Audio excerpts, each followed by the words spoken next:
only a select number of figures in the pantheon of art history can match the level of fame accorded Leonardo da Vinci.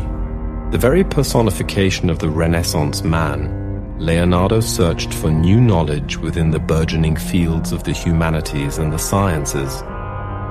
One of the so-called Holy Trinity, with Michelangelo and Raphael, of the Italian High Renaissance, Leonardo remains best known today as the painter of some of the world's greatest masterpieces, and for a series of notebooks and drawings that confirm his reputation as the most accomplished polymath of his time.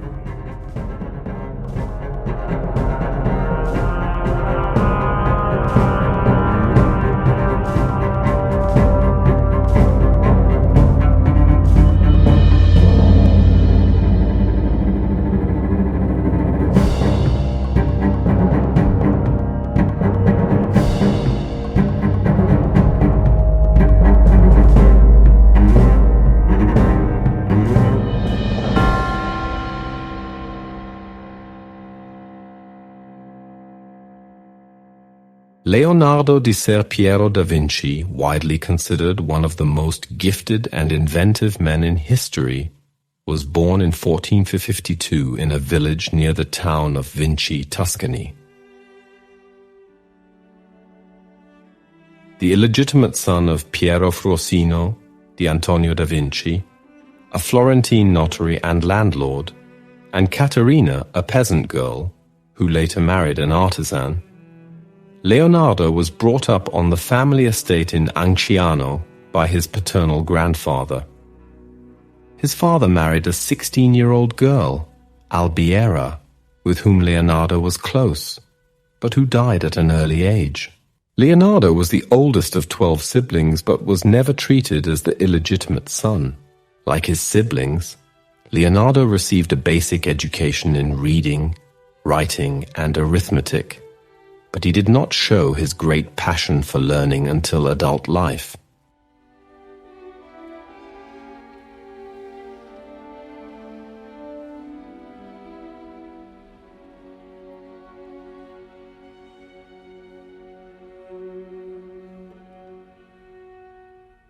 At the age of 14, Leonardo moved to Florence, where he began an apprenticeship at the renowned workshop of Andrea del Verrocchio, an artist who himself had been a student of the early Renaissance master Donatello.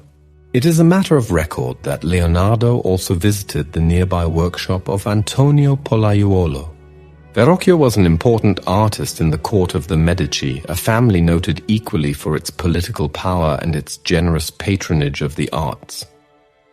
Indeed, Florence attracted many talented young artists, including Domenico Ghirlandaio, Pietro Perugino, and Lorenzo di Credi, and it is indicative of his father's civic standing that Leonardo was able to take up his apprenticeship in such a prestigious workshop. Although Leonardo gained only a basic grasp of Latin and Greek, Florentine artists of this period were compelled to study the humanities as a way of more fully understanding man's place in the modern world, and Leonardo's curious and skeptical mind was nurtured under Verrocchio's mentorship. As art historian Gombrich wrote, "At a time when the learned men at the universities relied on the authority of the admired ancient writers, Leonardo, the painter, would never accept what he read without checking it with his own eyes." Leonardo's name would become closely associated with the intellectual movement, philosophy known as Renaissance humanism. It promoted a return to the values and ideals of the classical world, but also laid emphasis on what it was to be human. Great focus was placed on higher education and the promotion of civic virtue in the belief that by reaching one's full potential, which the Renaissance artist achieved by becoming learned in aesthetic beauty, ethics, logic, and scientific and mathematical principles, one could advance civilization Leonardo would more than measure up to the title of Renaissance man through his passionate interest in the disciplines of art, anatomy, architecture, geometry, chemistry, and engineering.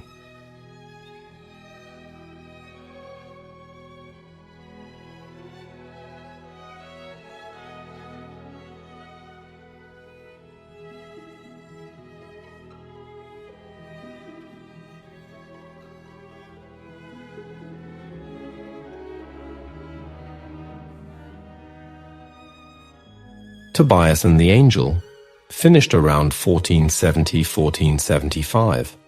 This altar painting is attributed to the workshop of Andrea del Verrocchio and is now housed in the London National Gallery. Some art historians believe that Leonardo, who was a member of Verrocchio's studio at the time, had painted some of the work. Most likely the fish. David Allen Brown of the National Gallery in Washington attributes the painting of the little dog to Leonardo as well. If these scholars are correct, then this would be the first extant painting of the renowned artist. The image depicts a scene from the Book of Tobit, in which Tobias, son of Tobit, meets the angel Raphael without realizing his true identity. Tobias had been sent by his father to collect a sum of money that the latter had deposited sometime previously in the distant land of Media. According to the story, Raphael represented himself as Tobit's kinsman Azariah and offered to aid and protect Tobias on his journey. Under the guidance of Raphael, Tobias made the journey to Media, accompanied by his faithful dog. Along the way, when washing his feet in the river Tigris, Tobias was attacked by a fish that tried to swallow his foot. Under the instructions of the angel, he seized it and removed the heart, liver, and gallbladder to make a special medicine. And Raphael then told the young man how the fish could be used to cure Tobias's cousin, a young woman named Sarah, who was plagued by the demon of lust. Asmodeus, the worst of demons, had previously abducted and killed every man she married. Through the angel's aid, Tobias was successful in driving the demon away from his cousin, and the two were speedily married.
In 1472, after 6 years of apprenticeship, Leonardo became a member of the Guild of St. Luke, a Florentine group of artists and medical doctors.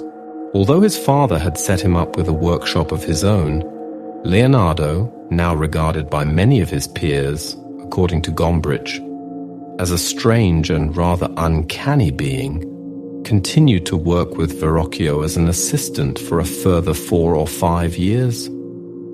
Customary to the times, the output of Verrocchio's workshop would have given rise to collaborative efforts between master and apprentice. 2 pictures accredited to Verrocchio, the Baptism of Christ, 1475, and the Annunciation, 1472–75, are seen by art historians such as the Renaissance chronicler Giorgio Vasari to evidence Leonardo's lighter brush strokes when compared with Verrocchio's heavier hand.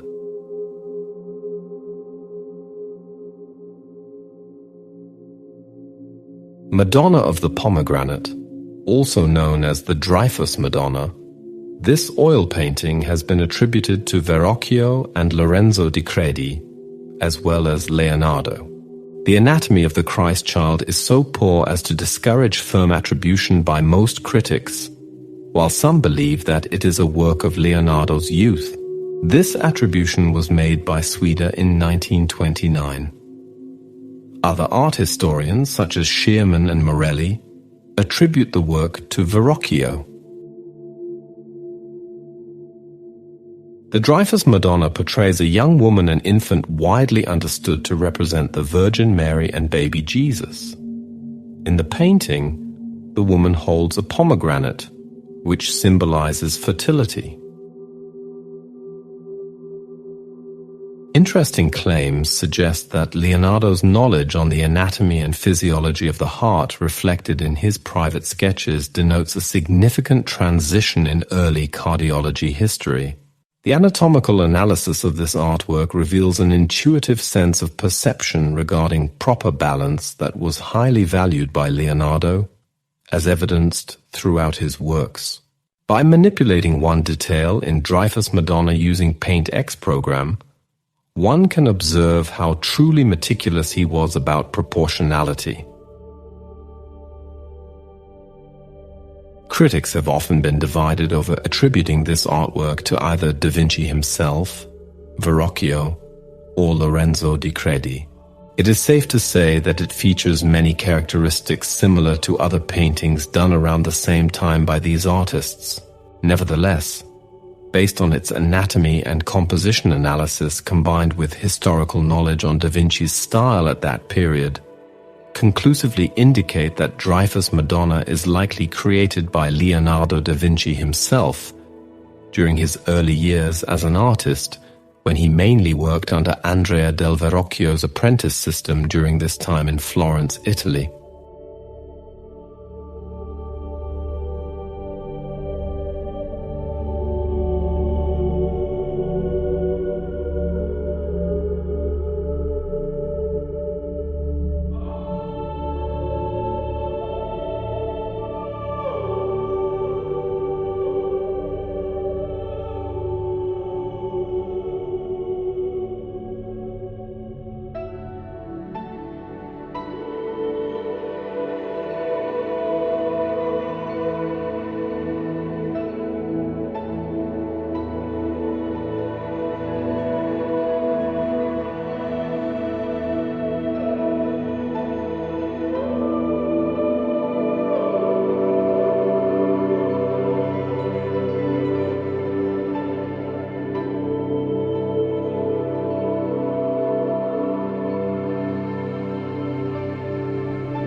Madonna of the Carnation. This oil painting was completed by circa 1478 or 1480 and is permanently displayed at the Alte Pinakothek Gallery in Munich. The Madonna of the Carnation, also known as the Madonna with Vase, Madonna with Child or Virgin with Flower. The central and centered motif is the young Virgin Mary seated with baby Jesus on her lap.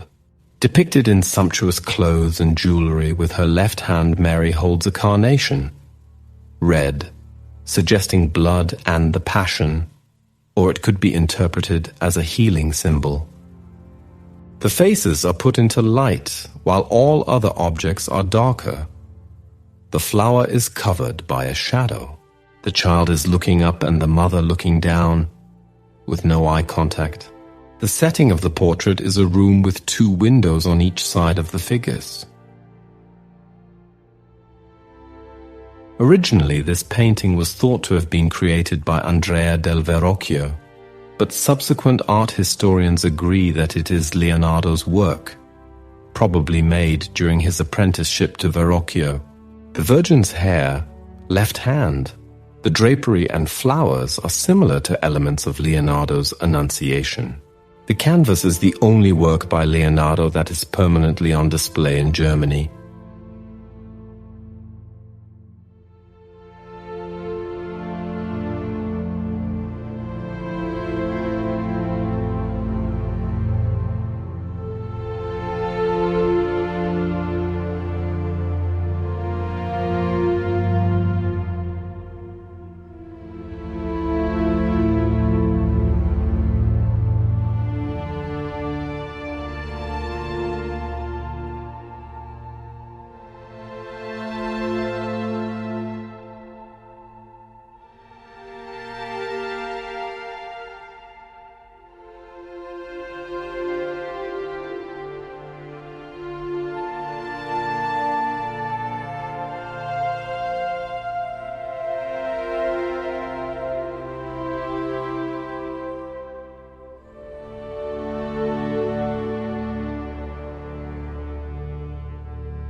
The Baptism of Christ is an oil-on-panel painting finished around 1475 in the studio of the Italian Renaissance painter Andrea del Verrocchio, and generally ascribed to him and his pupil Leonardo da Vinci.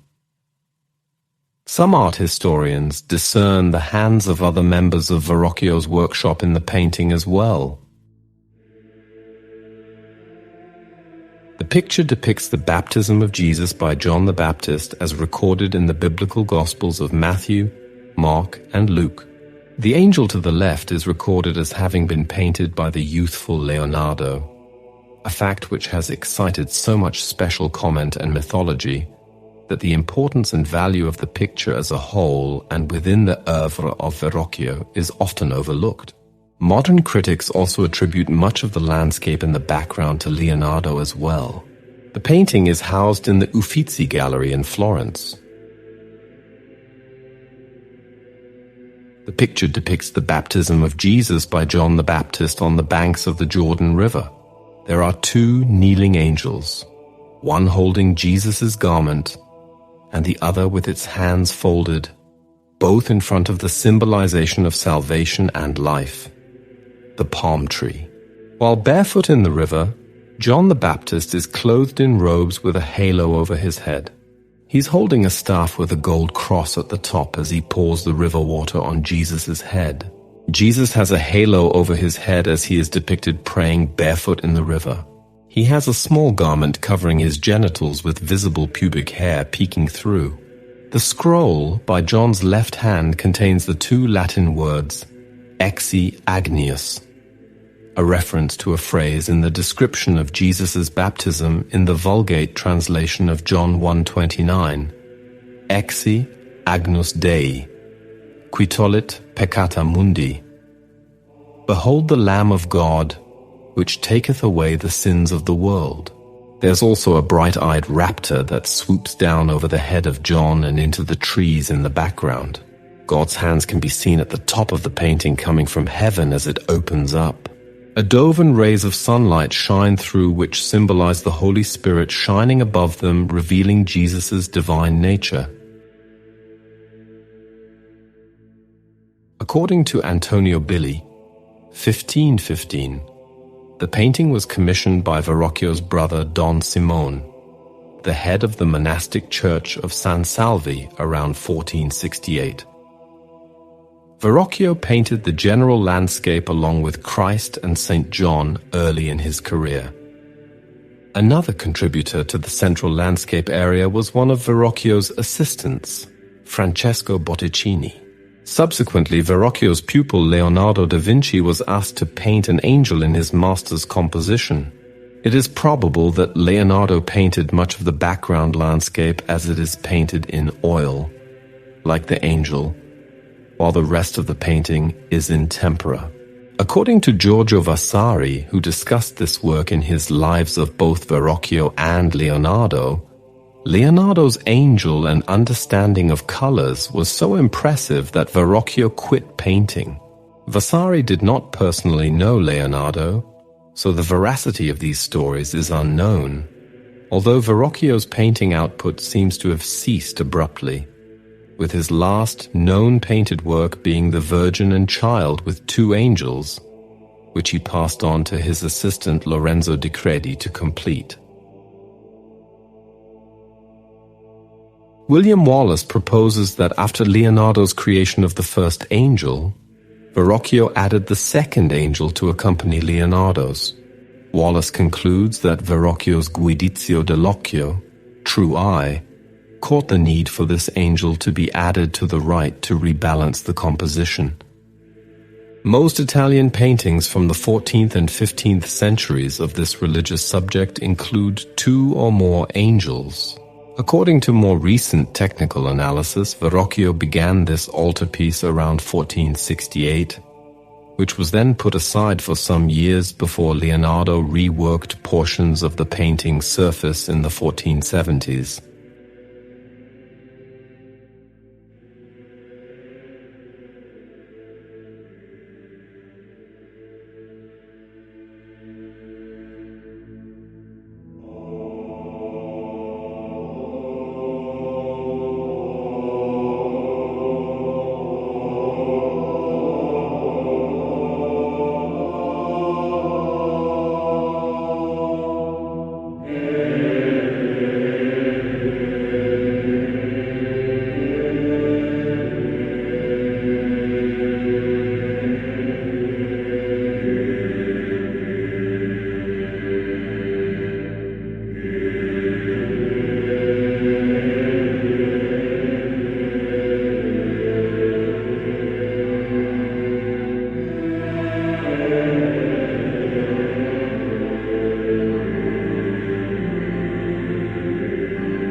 The Annunciation is a painting widely attributed to the Italian Renaissance artist Leonardo da Vinci, dated to circa 1472-1476.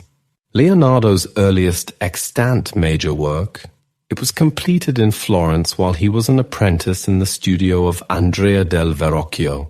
The painting was made using oil and tempera on a large poplar panel and depicts the Annunciation, a popular biblical subject in 15th century Florence.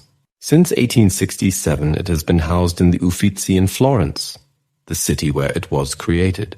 Though the work has been criticized for inaccuracies in its composition, it is among the best-known portrayals of the Annunciation in Christian art.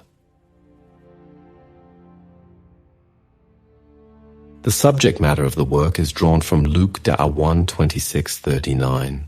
It depicts the angel Gabriel announcing to Mary that she would conceive miraculously and give birth to a son to be named Jesus and called the Son of God, whose reign would never end. The subject of the Annunciation was very popular for contemporaneous artworks painted in Christian countries such as Italy and had been depicted many times in Florentine art, including several examples by the early Renaissance painter Fra Angelico. Details of the commission for the painting and its early history remain obscure. The marble table in front of Mary probably is derived from the tomb of Piero and Giovanni de' Medici in the Basilica of San Lorenzo, Florence, which Verrocchio had sculpted during this same period. Of great refinement is the semi-transparent veil under the book of the Holy Scriptures that the Virgin is reading, symbol of the prophecies of the Old Testament. The text on which Mary rests her right hand shows Latin alphabetical characters and abbreviations of the Lexicon Abbreviaturarum, used by scribes since the Middle Ages, without the sequence of letters written on the page having any meaning. The Virgin, in all probability, seems to be meditating on the shape of the letters according to a mystical mode of spiritual reading. The angel holds a Madonna lily, a symbol of Mary's virginity and of the city of Florence. It is presumed that, being a keen observer of nature, Leonardo painted the wings of the angel to resemble those of a bird in flight, but later the wings were lengthened dramatically by another artist. Although this is the earliest known commissioned painting by Leonardo, it has been pointed out that the painting already bears characteristics that are described as demonstrating the signature innovations he introduced in his paintings: sfumato and atmospheric perspective. Following Gustav Wagen methods in 1869, Baron Lipphardt identified this Annunciation that newly arrived in the Uffizi Gallery from the Church of San Bartolomeo a Monte Oliveto in Florence, as by the young Leonardo, while he still was working in the studio of his master, Andrea del Verrocchio. Before that determination by Lipphardt, the painting had been attributed to Domenico Ghirlandaio. When the Annunciation came to the Uffizi in 1867 from the Olivetan monastery of San Bartolomeo near Florence, it was ascribed to Domenico Ghirlandaio, who, like Leonardo, was an apprentice in the workshop of Andrea del Verrocchio. In 1869, Karl Eduard von Lipphardt, the central figure of the German expatriate art colony in Florence, recognized the painting as a youthful work by Leonardo. It was one of the first attributions of a surviving work to the youthful Leonardo. Since then, a Leonardo drawing in a collection at Christ Church Picture Gallery in Oxford was recognized as a preparatory drawing for the sleeve of the angel, further supporting the attribution to Leonardo. Occasionally, some immaturity in Leonardo's painting technique is noted by art critics when discussing the spatial relationship between Mary and the desk and the marble table on which it rests.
The Benoit Madonna.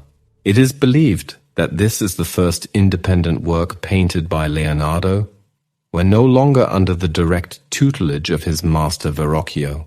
There are two of Leonardo's preliminary sketches for this piece in the British Museum, as the composition of a Madonna and Child proved to be one of Leonardo's most popular subjects.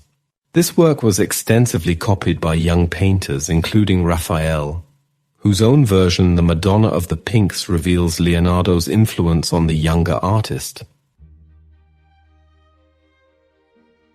For centuries, the painting was presumed to have been lost, then found, then lost, then found, then lost. It had in fact been acquired in Italy by the Russian artillery general and art connoisseur Alexei Ivanovich Korsakov in the 1790s. Upon Korsakov's death, his son sold it for the sum of 1,400 rubles to the Astrakhan fishing merchant Alexander Petrovich Sapozhnikov, who had his own art gallery. It was then passed on to his wealthy philanthropist son, Alexander Alexandrovich Sapochnikov.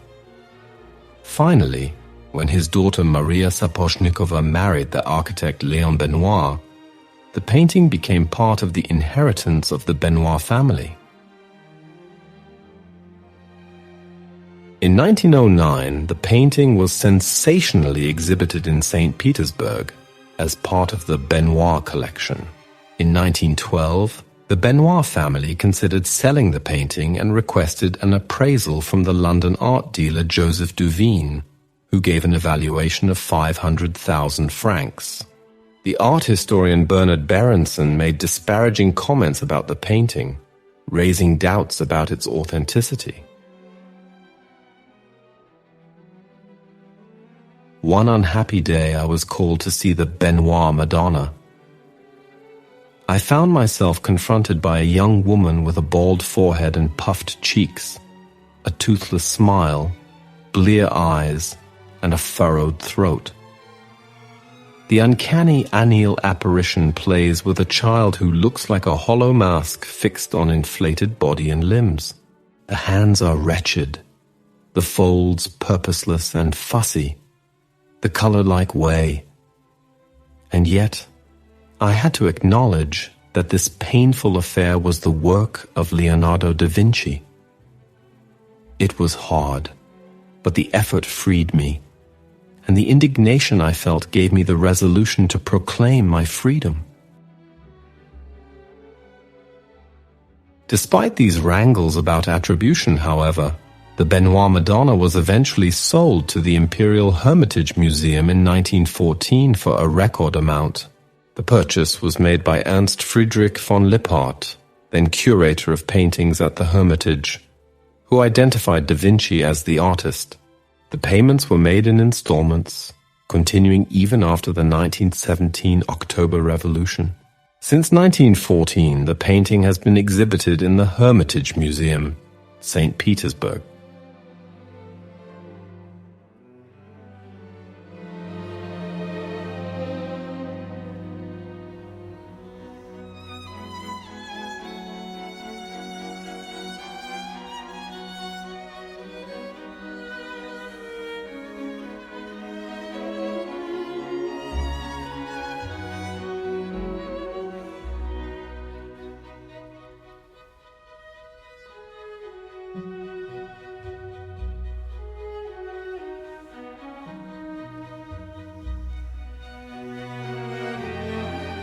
Ginevra de Benci. Painted while still in his early 20s, Ginevra de Benci is one of Leonardo's earliest known works. It gives us the first example of his signature portraiture technique, whereby he abandoned the conventional half-face profile pose in favor of a three-quarter pose. Through the three-quarter rotation of his sitter, Leonardo gives us a fuller facial portrait that places the personality of the subject above their status. It was a humanistic technique that would define his future portraits, including such works as the Mona Lisa. Indeed, Leonardo is thought to be the first Italian to represent his sitter in such a way, and it would become a convention of high Renaissance portraiture. There's also a strong suggestion, traces of fingerprints on the painting's surface, that Leonardo used his fingers to delicately shade Ginevra's flesh tones. As the National Gallery of Art in Washington states, the planes of her face subtly modeled, she may have come to life before viewers in a fashion more vivid than any other painting they had seen before. And adds that one of Leonardo's contemporaries wrote that he painted Ginevra d'Amerigo Benci with such perfection that it seemed to be not a portrait, but Ginevra herself. Ginevra de Benci was 16 years old and from an affluent family. She was well educated and had earned a reputation as a fine poet and conversationalist. Her milk-white complexion is flawless and her blank expression is difficult to read. But, as the National Gallery of Art in Washington explains, young women of the time were expected to comport themselves with dignity and modesty. virtue was prized and guarded, and a girl's beauty was thought to be a sign of goodness. Portraitists were expected to enhance, as needed, a woman's attractiveness according to the period's standards of beauty. It is likely that Leonardo was commissioned to paint Ginevra's portrait on the occasion of her betrothal, thought to be to a man named Luigi Niccolini. But as the National Gallery of Art in Washington states, the painting also reflects a cultural phenomenon of the Italian Renaissance period, platonic love affairs between well-mannered gentlemen and ladies. Such affairs, often conducted from afar, focused on effusive literary expressions that displayed the courtiers' and ladies' sophistication. Indeed, Ginevra is known to have had many admirers, including Bernardo Bembo, the Venetian ambassador to Florence, and Lorenzo de' Medici, who both composed poems in her honor. The painting is also of significance for its reverse side, which carries an emblem in the form of a wreath of laurel and palm encircled with a sprig of juniper, and a scroll featuring the phrase Virtutem forma decorat, beauty adorns virtue. The National Gallery of Art in Washington states that the central juniper, Ginepro in Italian, a cognate of Ginevra's name and thus her symbol, also represents chastity. The palm stands for moral virtue, while the laurel indicated artistic or literary inclinations.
In 1476, Leonardo was accused of sodomy with 3 other men. Homosexuality was illegal and punishable, not only by imprisonment but also by public humiliation and even death. Leonardo was acquitted through lack of corroborative evidence, which has been attributed to the fact that his friends, lovers, came from powerful Florentine families. Perhaps because of the stigma and chastisement, Leonardo kept a low profile over the next few years, with little or no record of his activities during this time. Leonardo's earliest commissions came in 1481 from the monastery of San Donato a Scopeto for a panel painting of the Adoration of the Magi, unfinished, and an altar painting for the St. Bernard Chapel in the Palazzo della Signoria, never begun. However, Leonardo stopped work on the commissions to move to Milan after accepting an offer from the city's duke to join his court. He was listed in the royal register as Pictor et Ingeniarius Ducalis, painter and engineer of the duke.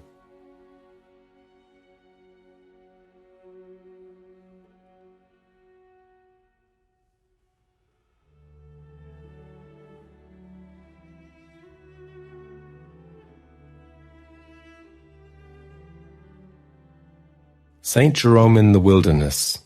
This is unfinished painting by the Italian Renaissance artist Leonardo da Vinci, dated circa 1480-1490. A recent study linked to the lady with an ermine carried out by Leonardo da Vinci at the same time supports this hypothesis. The composition of the painting has been drafted in monochrome onto the primed wooden panel. At an unknown date after Leonardo's death, the panel was cut into 5 pieces before eventually being restored into its original form, minus a very small triangle. The oil draft of an unfinished painting depicts Saint Jerome in advanced age during his retreat to the Syrian desert, where he lived the life of a hermit. The saint kneels in a rocky landscape, gazing toward a crucifix which can be discerned faintly sketched in at the extreme right of the painting. In Jerome's right hand, he holds a rock with which he is traditionally shown beating his chest in penance. At his feet is the lion which became a loyal companion after he extracted a thorn from its paw. The lion, the stone, and a cardinal's hat are the traditional attributes of the saint. On the left-hand side of the panel, the background is a distant landscape of a lake surrounded by precipitous mountains shrouded in mist. To the right-hand side, the only discernible feature is a faintly sketched church, seen through the opening in the rocks. The church's presence may allude to Jerome's position in Western Christianity as one of the doctors of the church. The composition of the painting is innovative for the oblique trapezoid form of the figure of the saint. The angular forms contrast with the sinuous form of the lion, which transcribes an S across the bottom of the painting. The lion is also a symbol of power and strength associated with the Gospel of Mark, which Jerome translated into Latin. The form of Saint Jerome prefigures that of the Virgin Mary and the Virgin of the Rocks. The rendering of the muscles in the neck and shoulders is seen as the first of Leonardo's anatomical drawings. The panel has been reduced in size, and the remaining part was cut in 2 at some point in its history and reassembled by the early 19th century collector, Cardinal Fesch, the uncle of Napoleon Bonaparte. Popular legend claims that the cardinal discovered the part of the panel with the saint's torso being offered as a tabletop in a shop in Rome. Many years later, he found another piece being used as a wedge for a shoemaker's bench.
The Adoration of the Magi is an unfinished early painting by the Italian Renaissance artist Leonardo da Vinci.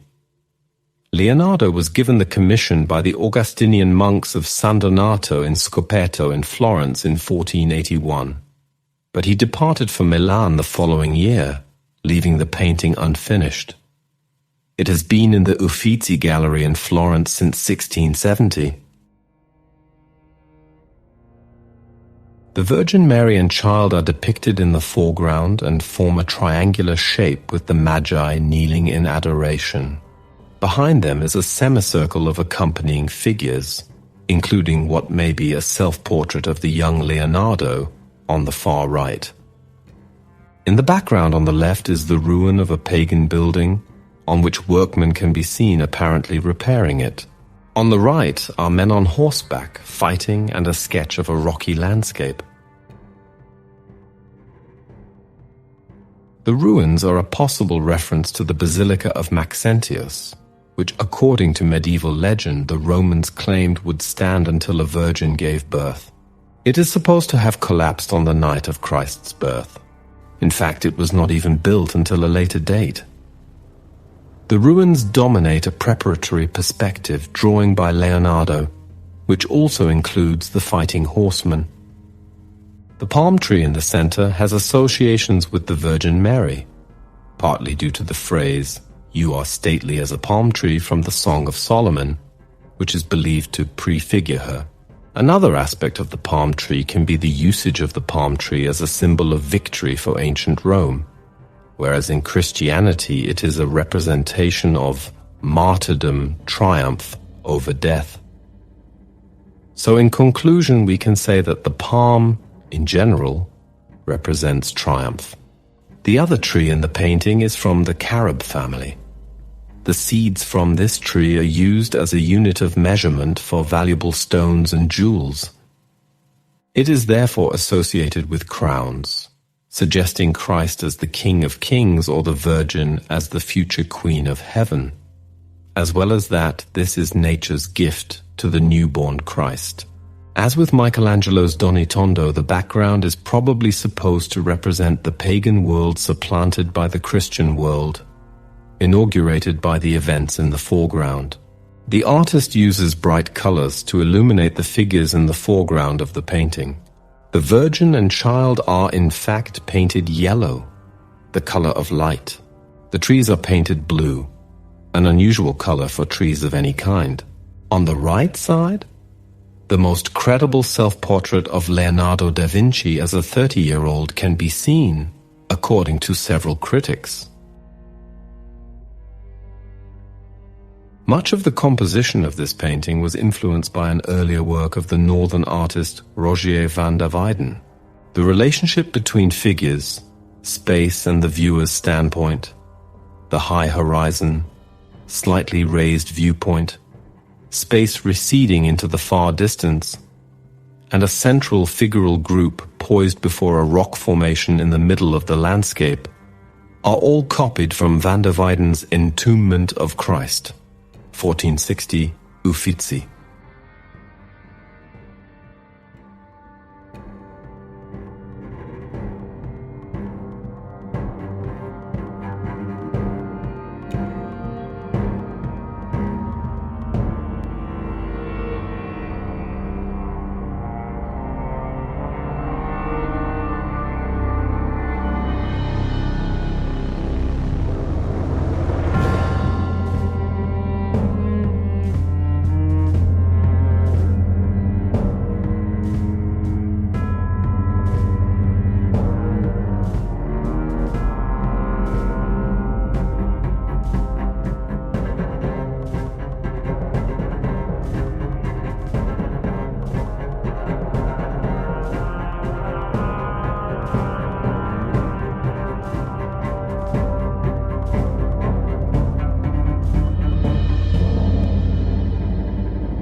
Virgin of the Rocks, Louvre version.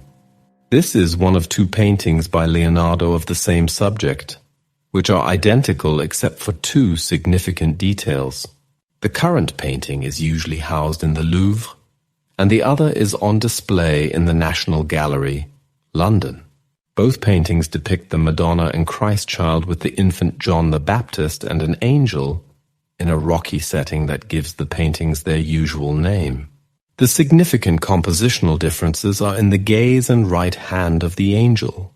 There are many minor ways in which the works differ, including the colors, lighting, flora, and the use of sfumato, the technique of softening lines. The Louvre version is considered by most art historians to be the earlier of the two, dating from around 1483-1486. Most authorities agree that the work is entirely by Leonardo and it is 8 cm taller than the London version. The first certain record of the painting was in 1625 when it was part of the French royal collection. It is generally accepted that this work was produced for a commission of 1483 in Milan. It is believed it was privately sold by Leonardo and the London version painted at a later date to fulfill the commission.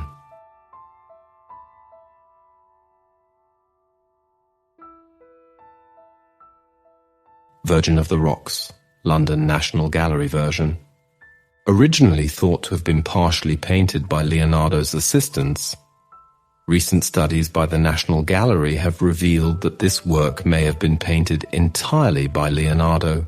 It was commissioned for the Chapel of the Confraternity of the Immaculate Conception in the Church of San Francesco Maggiore in Milan. It was sold by the church, very likely in 1781 and certainly by 1785 when it was bought by Gavin Hamilton, an English painter and dealer who took it to England. After passing through various collections, it was bought by the National Gallery in 1880.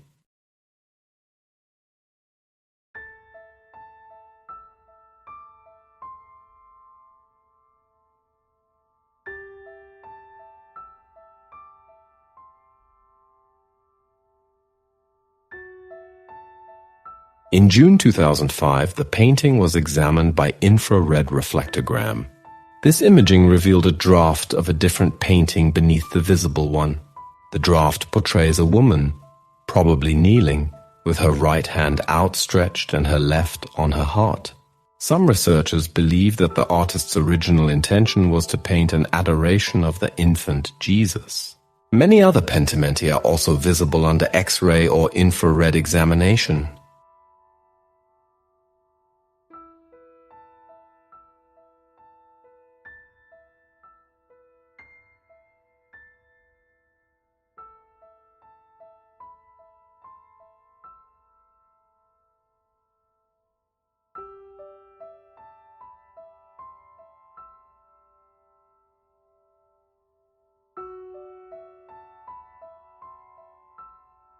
The head of a woman. Also known as La Scapigliata, this painting dates from approximately 1500 and is housed in the Galleria Nazionale of Parma. The work was left unfinished and was mentioned for the first time in the House of Gonzaga collection in 1627.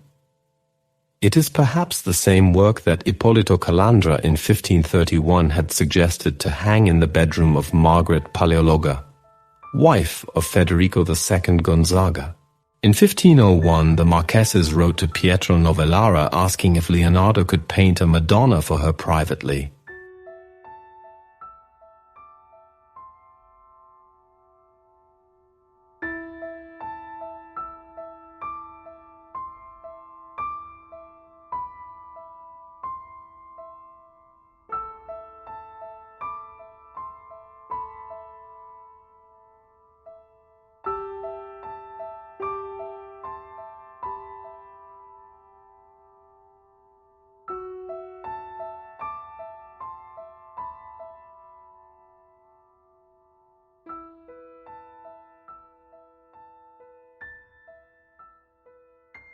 Lita Madonna.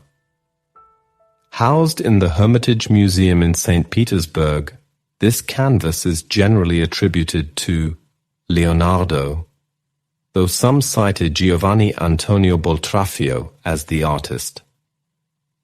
There are numerous replicas of the Lita Madonna by other Renaissance painters, and there is a preliminary sketch by Leonardo of the Madonna's head in the Louvre. The image depicts the Madonna nursing the infant Jesus, whose awkward posture has led some scholars to attribute parts of the painting to Leonardo's pupil Boltraffio. Other clues that suggest Leonardo was not the only artist to have a hand in the painting are the harsh outlines of the Madonna and Child, and the simplistic landscape. This work was painted sometime in the 1480s for the Visconti rulers of Milan and soon passed to the Lita family, in whose possession it would remain for centuries. In 1865, Alexander II of Russia acquired the painting from Count Lita, the former minister to St. Petersburg, and deposited the painting in the Hermitage Museum. The museum had the painting transferred from wood to canvas.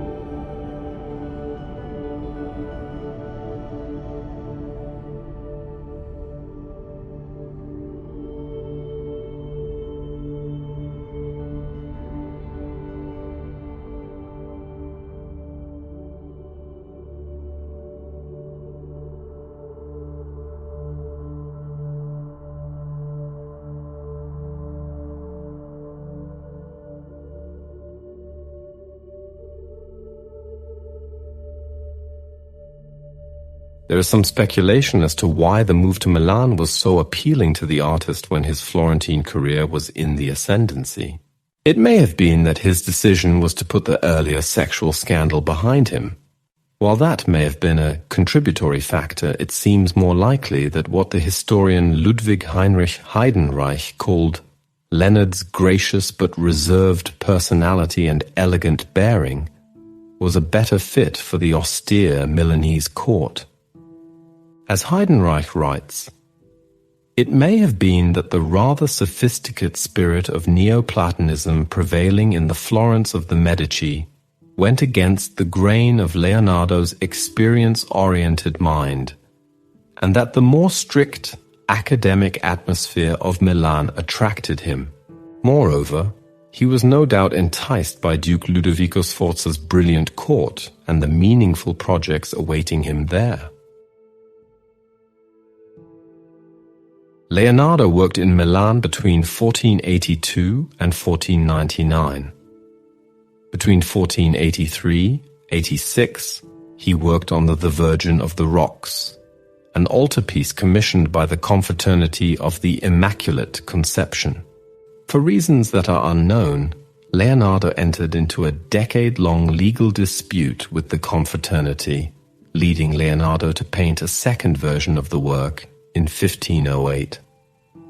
In 1485, he undertook a diplomatic mission to Hungary on behalf of the Duke. He met with the influential Hungarian king, Matthias Corvinus, and worked on preparations for court festivals. While in Hungary, he also worked on engineering and architectural plans, including for the dome of the cathedral in Milan.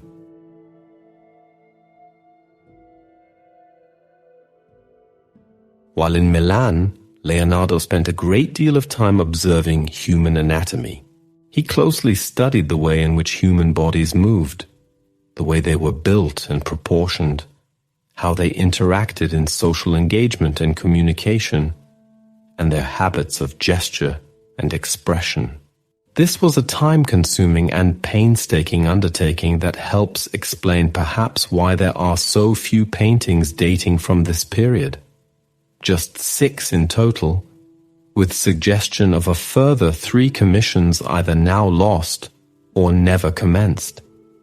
Yet an extraordinarily large library of drawings. These are now testament to Leonardo's mastery of observation and his ability to convey human emotion.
Lady with an Ermine. This painting was completed by 1490, and the subject of the portrait has been identified as Cecilia Gallerani, who was the mistress of Lodovico Sforza, Duke of Milan, to whom Leonardo was in service. The piece is housed in the Czartoryski Museum, Kraków, Poland, and is cited in the museum's guide as the first truly modern portrait. The portrait was painted in oils on a wooden panel at a time when the medium of oil paint was relatively new to Italy.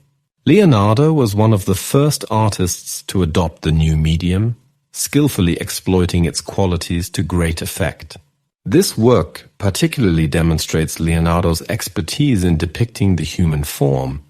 The outstretched hand of Cecilia was painted with great detail. Leonardo delineates every contour of each fingernail, each wrinkle around her knuckles, and even the flexing of the tendon in her bent finger. At the time of her portrait, Cecilia was about 16. She was one of a large family, neither rich nor noble. Her father served for a time at the Duke's court. Cecilia was renowned for her beauty, her scholarship, and her poetry. She was betrothed at the age of about 10 years to a young nobleman of the house of Visconti, but the marriage was called off. Cecilia became the mistress of the Duke and bore him a son, though he chose to marry a girl from a nobler family, Beatrice d'Este. The painting portrays a half-length figure, the body of the young woman turned at a 3/4 angle towards her right, with her face turned towards her left. Her gaze is directed neither straight ahead nor towards the viewer, but points indirectly beyond the picture's frame. In her arms, Cecilia holds a small white-coated stoat known as an ermine. Cecilia's dress is comparatively simple, revealing that she is not a noblewoman. Her coiffure, known as a cozone, confines her hair smoothly to her head with 2 circlets of hair bound on either side of her face and a long plait at the back.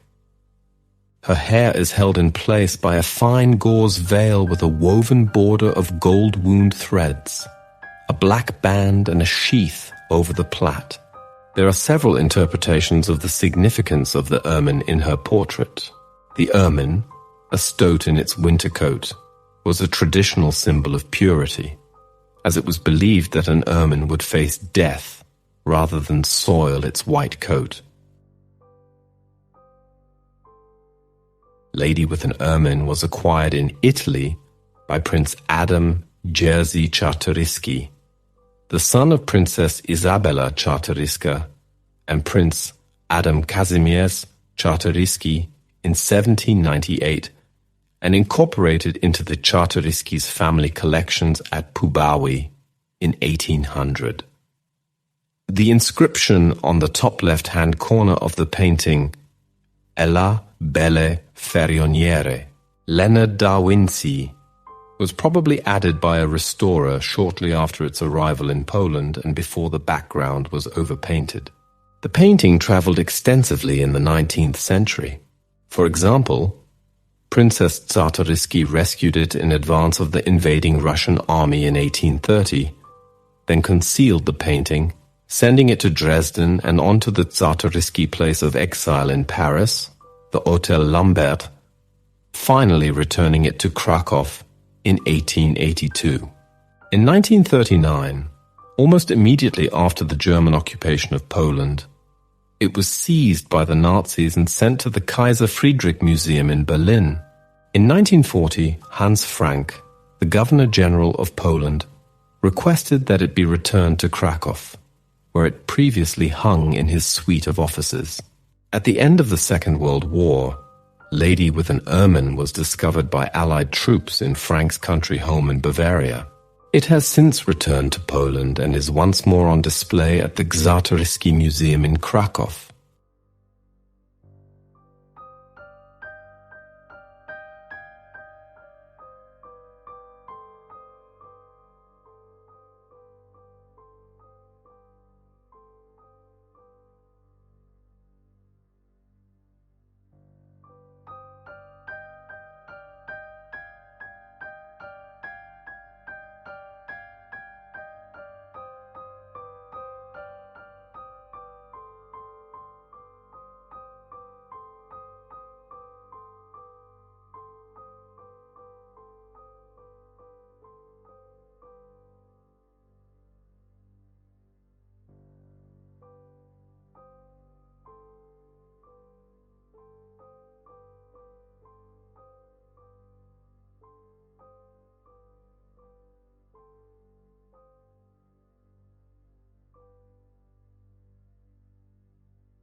the Vitruvian Man.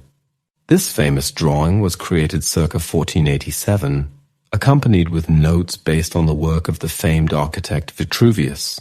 The drawing was made in pen and ink on paper, depicting a male figure in two superimposed positions with his arms and legs apart and simultaneously inscribed in a circle and square. The drawing and text are sometimes called the Canon of Proportions.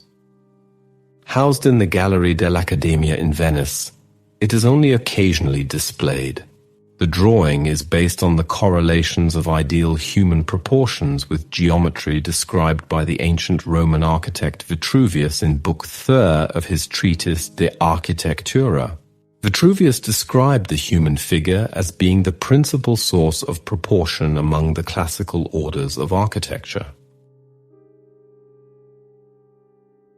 This image exemplifies the blend of art and science during the Renaissance and provides the perfect example of Leonardo's keen interest in proportion. In addition, this picture represents a cornerstone of Leonardo's attempts to relate man to nature.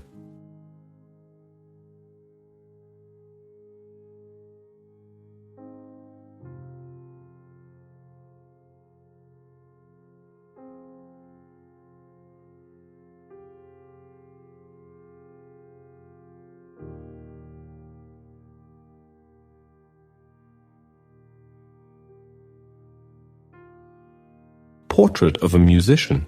This oil on wood painting has been attributed to Leonardo by some scholars and was probably painted in 1490.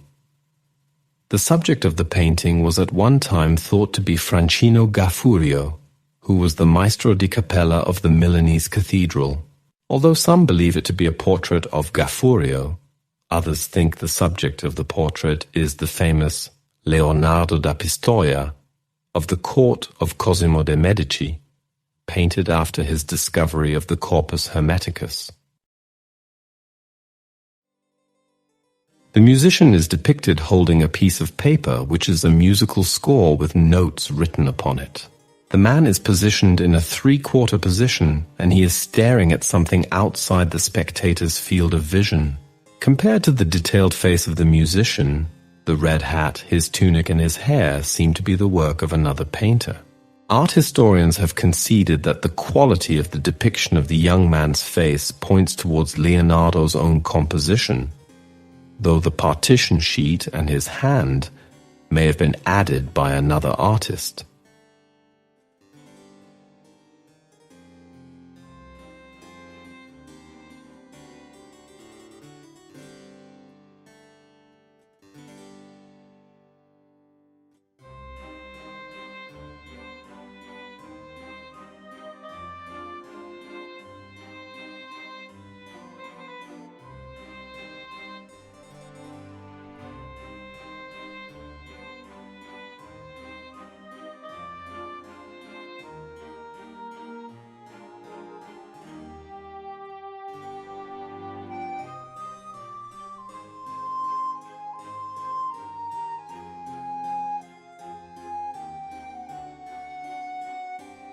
La Belle Ferronnière. La Belle Ferronnière is a portrait of a lady, usually attributed to Leonardo da Vinci in the Louvre. It is also known as Portrait of an Unknown Woman. The painting's title applied as early as the 17th century, identifying the sitter as the wife or daughter of an ironmonger, a ferronnier, was said to be discreetly alluding to a reputed mistress of Francis I of France, married to a certain Le Ferron. Later she was tentatively identified as Lucretia Crivelli, a married lady-in-waiting to Duchess Beatrice of Milan, who became another of the Duke's mistresses. Leonardo's lady with an ermine has also been known by this name. This was once believed to be a portrait of Cecilia Gallerani, one of the mistresses of Ludovico Sforza, Duke of Milan. The narrative and the title were applied to Lady with an Ermine when it was in Princess Isabella Czartoryska's collection, and became confused with La Belle Ferronnière by the presence of a ferronnière, a type of accessory worn across the forehead, in the painting as well. Although the model of the painting La Belle Ferronnière is still shrouded in mystery, the landmark exhibition Leonardo da Vinci, painter at the court of Milan. National Gallery, London, 9 November 2011, 5 February 2012, listed the portrait as possibly depicting Beatrice d'Este, wife of Ludovico Sforza. This challenges an earlier identification of the sitter as Lucrezia Crivelli, a mistress of Ludovico. Bella Ferronnière and the alleged portrait of Beatrice d'Este compared. The pose is similar, but the clothing is different. Even the look varies significantly. However, Ferronnière could be a reference to Beatrice Sforza's birthplace, the Duchy of Ferrara, derived from the Latin word for iron, ferrum. Carl Morgenstern, 1813, and other critics noted some similarities with the drawing number 209 preserved in the Uffizi, executed in lapis and watercolor but retouched a little hard everywhere by a hand of the 16th century, which was identified by Father Sebastiano Resta, 7th century, as a portrait of Beatrice d'Este and attributed to Leonardo da Vinci. So also Dali Regali, 1985, who considered the drawing the copy from a lost original by Leonardo. The most notable similarities are in the clothing and the ornament. The necklace, with its alternating black beading, perhaps references the colors of an ermine, and the 3 strands might reference her 3 pregnancies. Bernard Berenson attributed this portrait to Bernardino de' Conti. Giovanni Antonio Boltraffio was suggested by Herbert Cook, who retracted his opinion, seeing Leonardo's own hand in 1904. It was during this period that he experimented with new and different painting techniques. One of the practices Leonardo is most famous for is his ability to create a smoky effect, which was coined sfumato. Through his deep knowledge of glazes and brushstrokes, he developed the technique, which allowed for edges of color and outline to flow into each other to emphasize the soft modulation of flesh or fabric, as well as the remarkable translucence of hard surfaces such as crystal or the tactility of hair. The intimate authenticity that resulted in his figures and subjects seemed to mirror reality in ways that had not been seen hitherto. A good example of this is his depiction of an orb in the painting Salvatore Mundi, 1490-1500. It was during this period that Leonardo produced his great fresco masterpiece, what Gombrich called one of the great miracles wrought by human genius, The Last Supper, 1495 to 98. It was painted on the dining hall wall of the convent of Santa Maria delle Grazie in Milan. Salvatore Mundi. King Louis XVII of France is said to have commissioned Salvator Mundi after his conquest of Milan in 1499.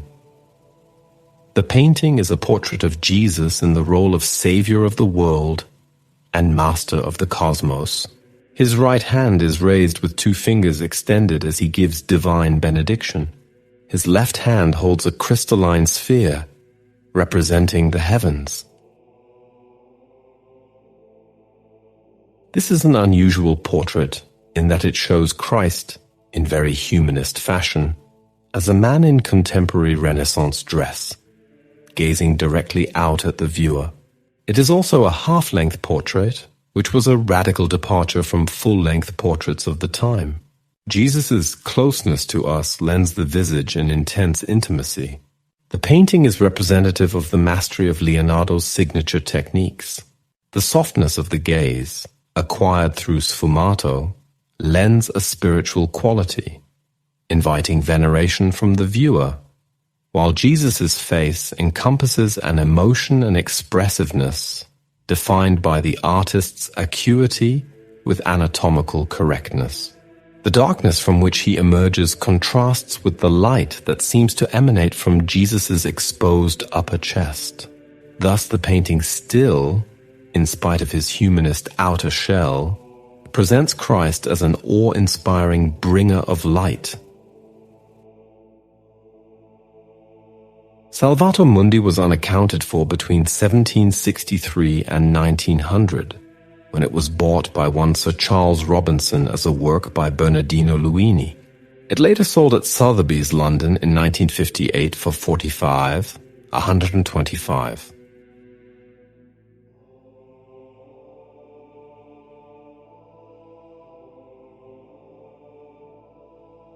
The painting, which was badly damaged, was then bought by an independent US auction house in 2005. Having undergone extensive restoration, it re-emerged in the early 2000s when it was confirmed as a work by Leonardo, though some experts still questioned its attribution. The painting was sold at auction at Christie's, New York in 2017 for $450 million, a new record for an artwork at that time.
As an antidote to the beauty of his great masterpieces, Leonardo produced a series of drawings of deformed faces and bodies, perhaps the most famous of which are A Bald Fat Man with a Broken Nose, 1485-90, and Grotesque Head of an Old Woman, 1489-90. The art historian Martin Kemp writes that Leonardo sometimes followed ugly people around and drew them in the belief that the beautiful needed the grotesque, like light and shade. The art historian Jonathan Jones said of the former, meanwhile, that Leonardo's repeated doodles of the same archetypal ugly visage was sometimes called his nutcracker profile. This looks like a real man, and a fairly scary one. A street character, a violent, massive, bald guy with a broken nose. And what makes it seem most real is that it is drawn quickly yet decisively, as in a sketch from life.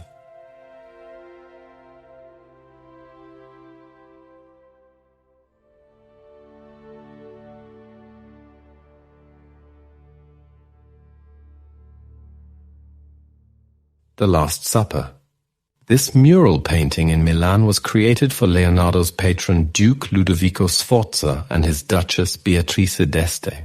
It represents the scene of the Last Supper from the final days of Jesus as it is told in the Gospel of John 13:21, when Christ announces that one of his disciples will betray him.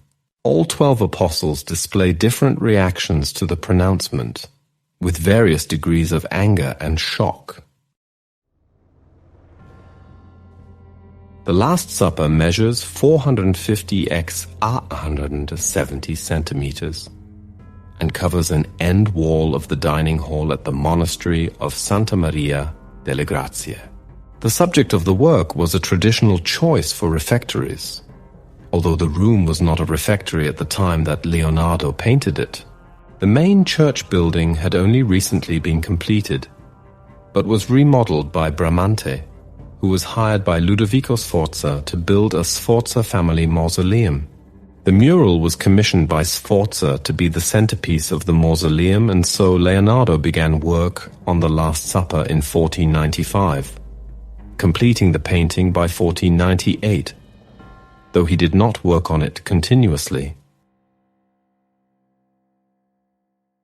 In the image, Judas Iscariot, Peter and John form one group of 3 figures, with Judas wearing green and blue, whilst being depicted in shadow, looking withdrawn and taken aback by the sudden revelation of his secret. He is clutching a small bag, signifying the silver given to him as payment to betray Jesus, or perhaps it is a reference to his role within the 12 disciples as the treasurer. He is also tipping over the salt shaker. This may be related to the Near Eastern expression to betray the salt, meaning to betray one's master. He is the only person to have his elbow on the table, and his head is also horizontally the lowest of anyone in the work. Peter looks angry and is holding a knife pointed away from Christ, perhaps foreshadowing his violent reaction in Gethsemane during Jesus' arrest. The youngest apostle, John, appears to swoon. In common with other depictions of the subject from this period, Leonardo seats the diners on one side of the table so that none of them have their backs to the viewer. Most previous depictions excluded Judas by placing him alone on the opposite side of the table from the others, or placing halos around all the disciples except for Judas. Leonardo instead depicts Judas as leaning back into shadow. Jesus is predicting that his betrayer will take the bread at the same time he does to Saints Thomas and James to his left, who react in horror as Jesus points with his left hand to a piece of bread before them. Distracted by the conversation between John and Peter, Judas reaches for a different piece of bread, not noticing Jesus too stretching out with his right hand towards it. The angles and lighting draw attention to Jesus, whose head is located at the vanishing point of all perspective lines.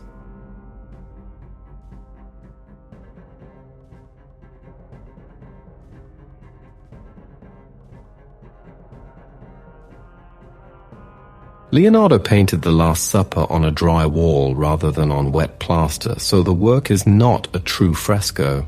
Since a fresco cannot be modified as the artist works, Leonardo instead chose to seal the stone wall with a layer of pitch, gesso and mastic, followed by paint on the sealing layer with tempera.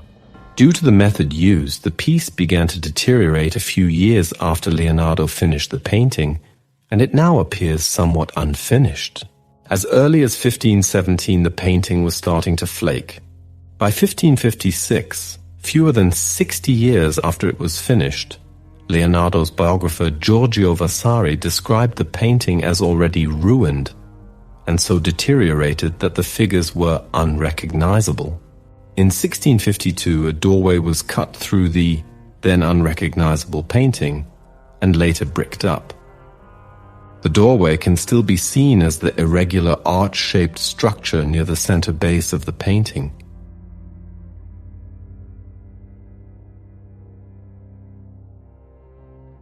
It is believed, from studying early copies, that Jesus' feet were in a position symbolizing the forthcoming crucifixion. In 1768, a curtain was hung over the painting for the purpose of protection. It instead trapped moisture on the surface, causing further damage. During World War II, on August 15, 1943, the refectory building was struck by a bomb. Though protective sandbagging prevented the painting from being struck by bomb splinters, it may have been damaged further by the vibration of the attack.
The Virgin and Child with St. Anne and St. John the Baptist. Housed in the National Gallery, London, this drawing is believed to have been completed by 1500, drawn in charcoal and black and white chalk on 8 sheets of paper glued together. Due to its large size and format, the drawing is presumed to be a cartoon for a painting, though no painting exists that is based directly on the cartoon. The drawing depicts the Virgin Mary seated on the knees of her mother St. Anne and holding the child Jesus, while St. John the Baptist, the cousin of Jesus, stands to the right. The drawing is notable for its complex composition, demonstrating the alternation in the positioning of figures that is first apparent in Leonardo's paintings in the Benoit Madonna. The knees of the two women point in different directions, with Mary's knees turning out of the painting to the left, while her body turns sharply to the right, creating a sinuous movement. The knees and the feet of the figures establish a strong up and down rhythm at a point in the composition where a firm foundation comprising firmly planted feet, widely spread knees, and a broad spread of enclosing garment would normally be found. While the lower halves of their bodies turn away, the faces of the two women turn towards each other, mirroring each other's features. The delineation between the upper bodies has lost clarity, suggesting that the heads are part of the same body.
For his last unfinished project before leaving Milan, Leonardo was commissioned to cast a 5-meter-high equestrian bronze sculpture called Gran Cavallo, commemorating Francesco Sforza, the founder of the Sforza dynasty. In 1493, a clay model of the intended sculpture was displayed during the wedding of Emperor Maximilian to Bianca Maria Sforza, emphasizing the importance of the anticipated work.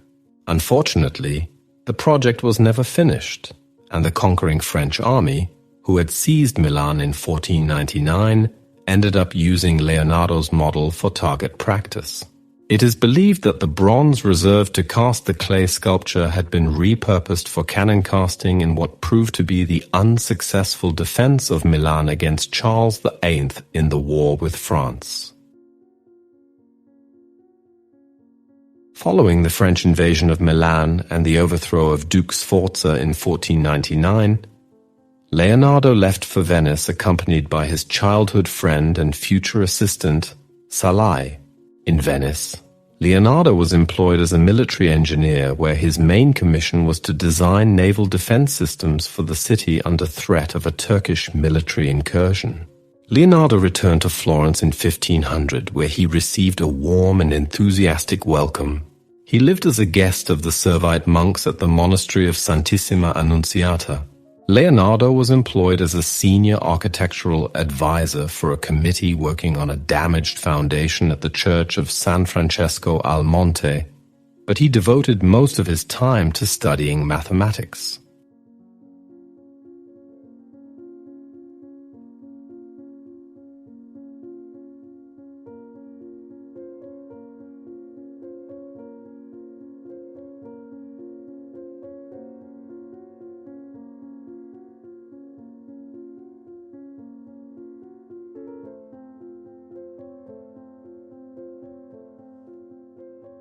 The Madonna of the Yarnwinder.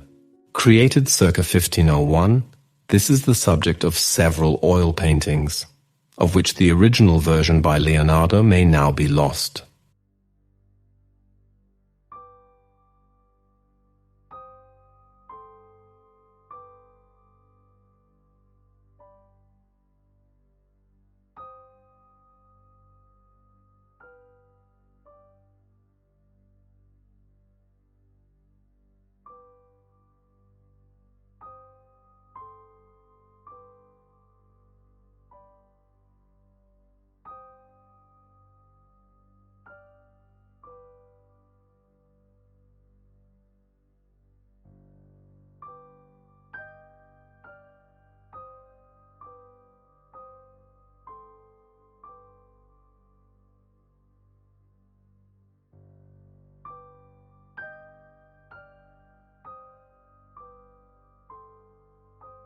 The composition depicts the Virgin Mary with the Christ child, who looks longingly at a yarn winder used to gather spun yarn.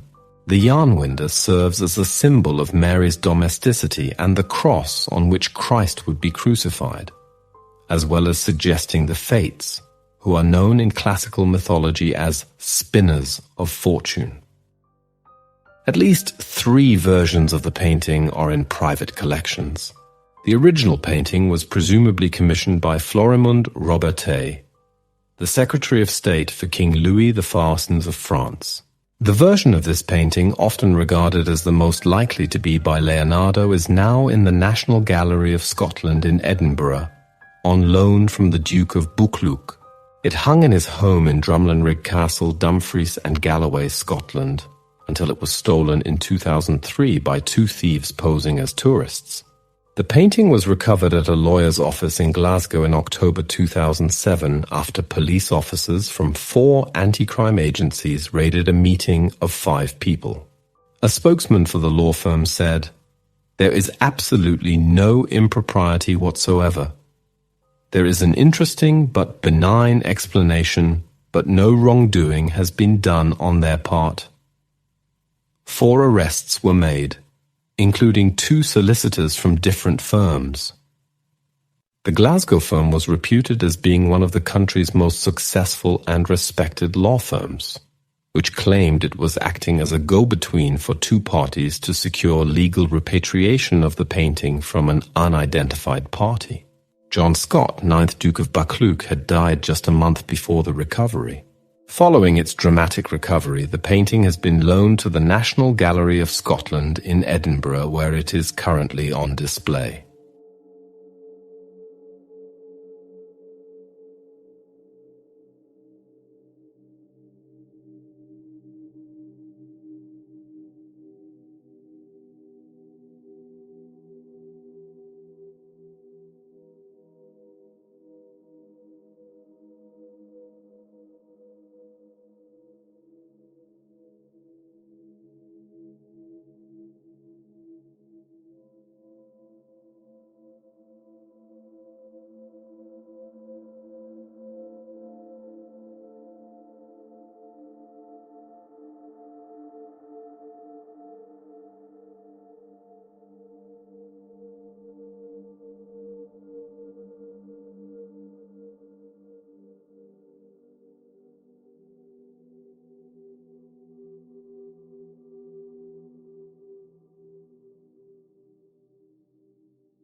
In 1502, Leonardo secured service in the court of Cesare Borgia, an important member of an influential family, as well as son of Pope Alexander VI and commander of the papal army.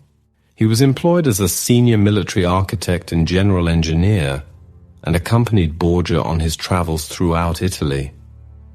His duties included making maps to aid with military defense, as well as designs for the construction of a dam to ensure an uninterrupted supply of water to the canals from the river Arno. During the diversion of the river project, he met Niccolò Machiavelli, who was a noted scribe and political observer for Florence. It has been said that Leonardo introduced Machiavelli to the concepts of applied science, and that he had a great influence on the man who would go on to be called the father of modern political science. Leonardo returned for a second time to Florence in the spring of 1503 and was enthusiastically welcomed into the Guild of St. Luke. He worked on landscape sketches for a canal that would bypass the choppy Arno River and connect Florence directly with the sea. As Heidenreich notes, the project, considered time and again in subsequent centuries, was never carried out, but centuries later the express highway from Florence to the sea was built over the exact route Leonardo chose for his canal.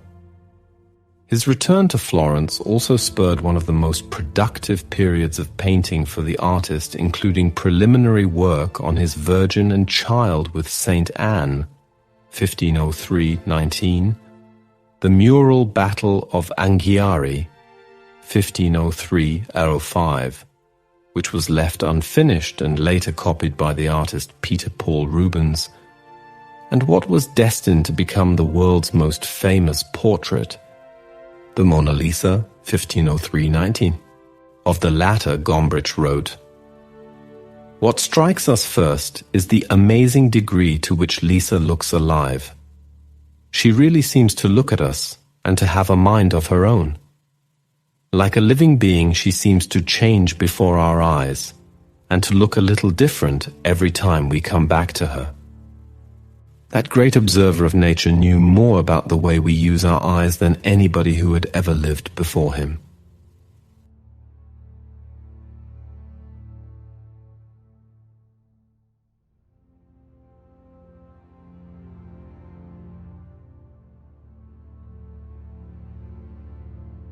The Virgin and Child with Saint Anne. The Virgin and Child with Saint Anne is an unfinished oil painting by high Renaissance artist Leonardo da Vinci, dated to circa 1501-1519. It depicts Saint Anne, her daughter the Virgin Mary, and the infant Jesus. Christ is shown grappling with a sacrificial lamb, symbolizing his passion as the Virgin tries to restrain him. The painting was commissioned as the high altarpiece for the Church of Santissima Annunziata in Florence, and its theme had long preoccupied Leonardo. Leonardo's painting is at once both pleasing, calm, yet confusing upon closer examination. The composition of the three figures is fairly tight, with the Virgin Mary clearly interacting with the infant Jesus. Upon closer examination of their positioning, it is apparent that Mary is sitting on Saint Anne's lap. It is unclear what meaning this could have and what meaning Leonardo intended to project with that pose. There is no clear parallel in other works of art, and women sitting in each other's lap are not a clear cultural or traditional reference that the viewer can relate to. Additionally, although the exact sizes of neither the Mother Virgin nor Saint Anne are known, it can be extrapolated from the painting that Saint Anne is a significantly larger person than Mary. This subtle yet perceptible distortion in size was utilized by Leonardo to emphasize the mother-daughter relationship between the two women, despite the apparent lack of visual cues to the greater age of Saint Anne that would otherwise identify her as the mother. The child is holding a lamb. We also see that Mary is gazing into her child's eyes, while Saint Anne is looking at Mary. As Mary is sitting on her lap and Saint Anne is looking at her, It is possible that Leonardo was trying to make a point about their relationship and personalities. It is likely that the painting was commissioned by King Louis XV of France following the birth of his daughter in 1499, but it was never delivered to him. Leonardo probed into incorporating these figures together by drawing the Burlington House cartoon, National Gallery. In 2008, a curator at the Louvre discovered several faint sketches believed to have been made by Leonardo on the back of the painting. Infrared reflectography was used to reveal a 7 by 4-inch drawing of a horse's head, which had a resemblance to sketches of horses that Leonardo had made previously before drawing the Battle of Anghiari. Also revealed was a second sketch 61-2 inch by 4-inch depiction of half a skull. A third sketch showed the infant Jesus playing with a lamb, which sketch was similar to that which is painted on the front side. The Louvre spokesperson said that the sketches were very probably made by Leonardo, and that it was the first time that any drawing had been found on the flip side of one of his works. The drawings will be further studied by a group of experts as the painting undergoes restoration. On 7 October 2011, Le Journal des Arts, a Paris art publication, reported that the restoration posed more danger to the painting than was previously expected. In late December 2011 and early January 2012, reports emerged that Ségolène Bergeon-Langler, the former director of conservation for the Louvre and France's national museums, and Jean-Pierre Cousin, the former director of paintings at the Louvre, both of the advisory committee supervising the painting's restoration, had resigned over a painting cleaning controversy, with critics claiming that the painting has been damaged by being cleaned so it became brighter than the artist ever intended. Other experts spoke out in favor of the cleaning treatment.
Leda and the Swan.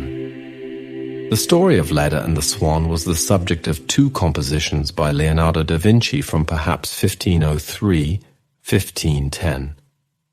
Neither survive as paintings by Leonardo, but there are a number of drawings for both by him and copies in oils, especially of the second composition where Leda stands. Leonardo began making studies in 1504 for a painting apparently never executed of Leda seated on the ground with her children. 3 sketches of Leda by Leonardo exist. Leda and the Swan, Devonshire Collection, Chatsworth. Study for Kneeling Leda, Museum Boijmans van Beuningen, Rotterdam. Studies of Leda and a Horse, Royal Library, Windsor. It has been proposed that Leonardo's Chatsworth sketch for Leda and the Swan, pictured, may have been inspired by the Laocoon group, the ancient sculpture discovered in 1506. There is a similar twist to the subject's body. The curve of the swan's neck recalls the snake's lithe body in Laocoon's hand. The rape by Zeus evokes the forceful attack of the serpents. And the child next to Leda's knee resembles Laocoon's son on the right, who also has a sheer break at the wrist. A completed copy of Kneeling Leda with her children by Giampietrino is kept at the Museumslandschaft Hessen-Kassel, Gemäldegalerie Alte Meister. Leonardo began making studies in 1504 for a painting, apparently never executed, of the mythical Leda, the mortal mother of Helen of Troy, seated on the ground with her children. In 1508, he painted a different composition of the subject, with a nude standing Leda cuddling the swan, with the two sets of infant twins and their huge broken eggshells. The original of this is lost, probably deliberately destroyed, and was last recorded as being in the French Royal Château de Fontainebleau in 1625 by Cassiano dal Pozzo. However, the work is known from many copies, of which the earliest is probably the Spiridon Leda, perhaps by a studio assistant, and now housed in the Uffizi and the copy at Wilton House in Salisbury, England.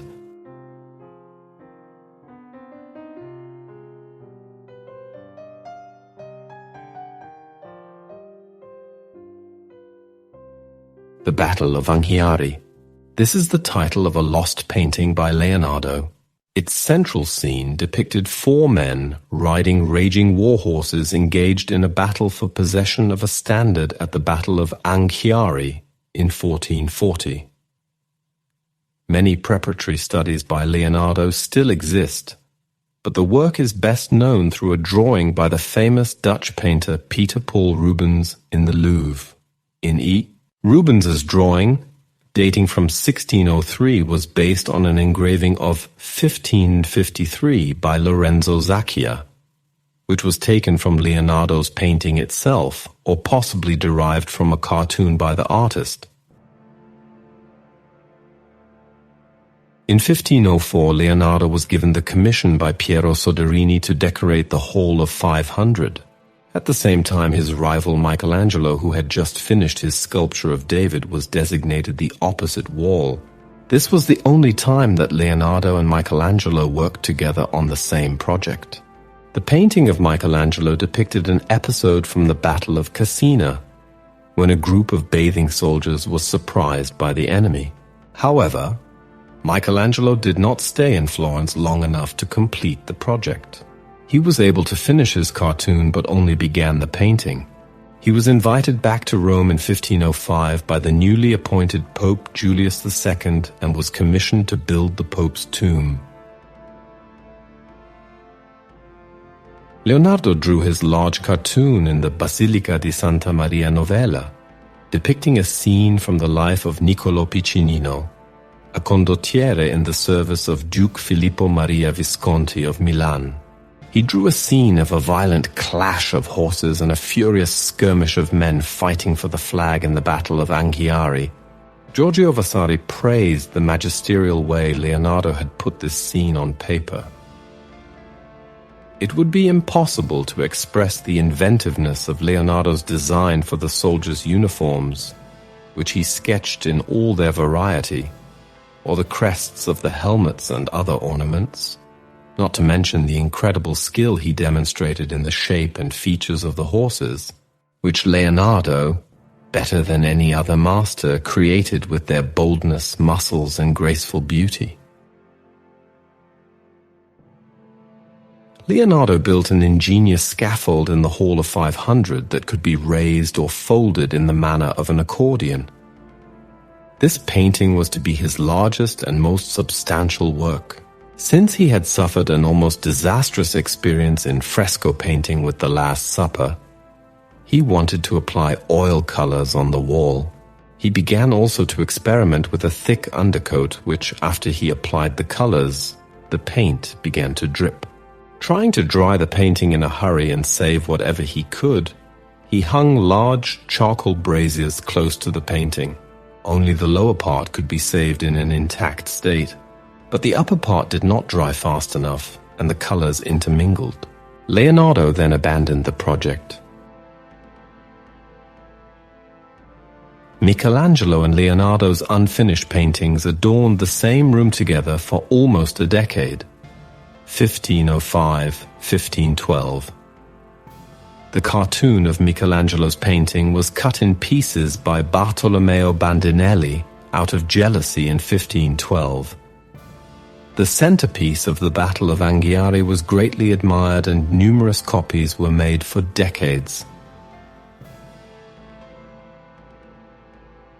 In the mid-16th century, 1555 or 1572, the hall was enlarged and restructured by Vasari and his helpers so that Grand Duke Cosimo I could hold his court in the chamber. During this transformation, several famous but unfinished works were lost, including the Battle of Cassina by Michelangelo and the Battle of Anghiari by Leonardo.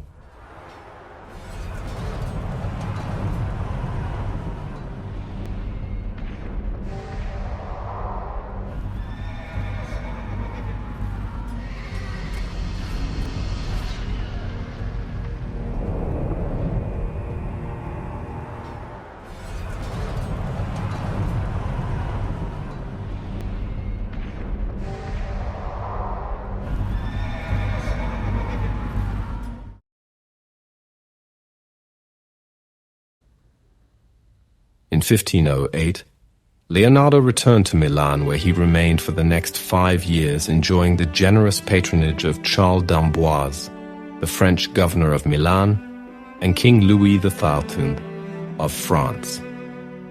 He was engaged in architectural projects, with notable commissions such as work on a villa for Charles, bridge building, a project to create a waterway to link Milan with Lake Como, and preparatory sketches for an oratory for the church of Santa Maria alla Fontana. Leonardo ran a successful studio which included his former Milanese pupils, De Conti and Salai, and new recruits, Cesare da Sesto, Giampetrino, Bernardino Luini, and a young aristocrat named Francesco Mesi. Although he created little as a painter, Leonardo did undertake a second aborted sculptural commission from the military commander Gian Giacomo Trivulzio. The preparatory sketches for the equestrian sculpture have survived, but the Trivulzio scrapped the project in favor of a more modest design.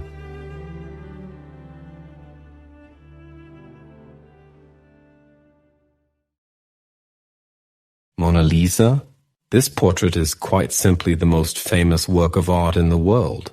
Also known as La Gioconda, it was painted in oil on a poplar panel and completed by 1519.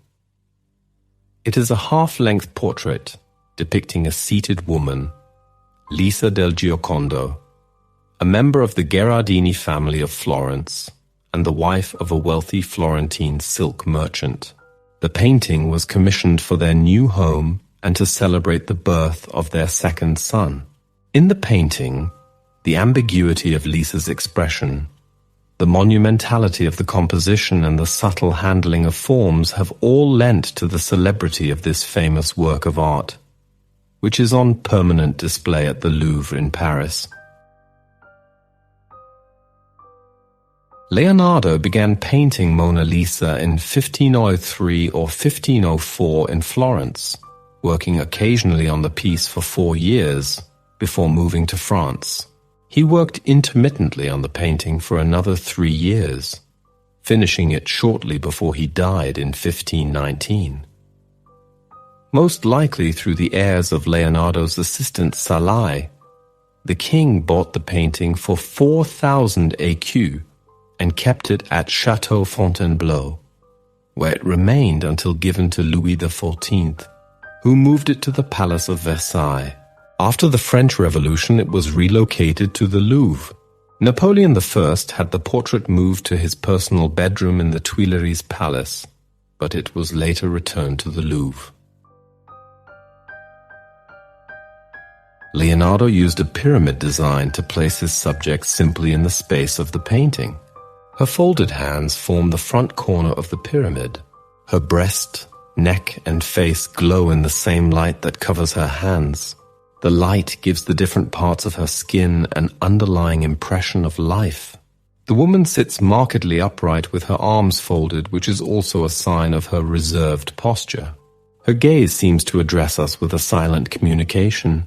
The brightly lit face is practically framed with much darker elements, such as the sitter's hair, veil, and the surrounding shadows, contrasting strongly with the radiant quality of her face. The woman appears alive due to Leonardo's use of sfumato, not drawing the outlines of the mouth and other parts of the face, but softening them instead with a smooth appearance. The enigmatic Lisa is portrayed seated in what appears to be an open loggia with dark pillar bases on either side. Behind her, a vast landscape recedes to icy mountains. Winding paths and a distant bridge give only the slightest indications of human presence. The sensuous curves of the woman's hair and clothing are echoed in the undulating imaginary valleys and rivers behind her. The blurred outlines, graceful figure, dramatic contrasts of light and dark, and overall feeling of calm are characteristic of the artist's style. However, the landscape presented is in fact an impossible landscape. The land on the right-hand side is much higher than the land on the left-hand side, which instead features a small lake. It has been argued that, whilst a viewer switches their gaze between both sides of this impossible landscape, it appears that the Mona Lisa moves or smiles due to change of perspective.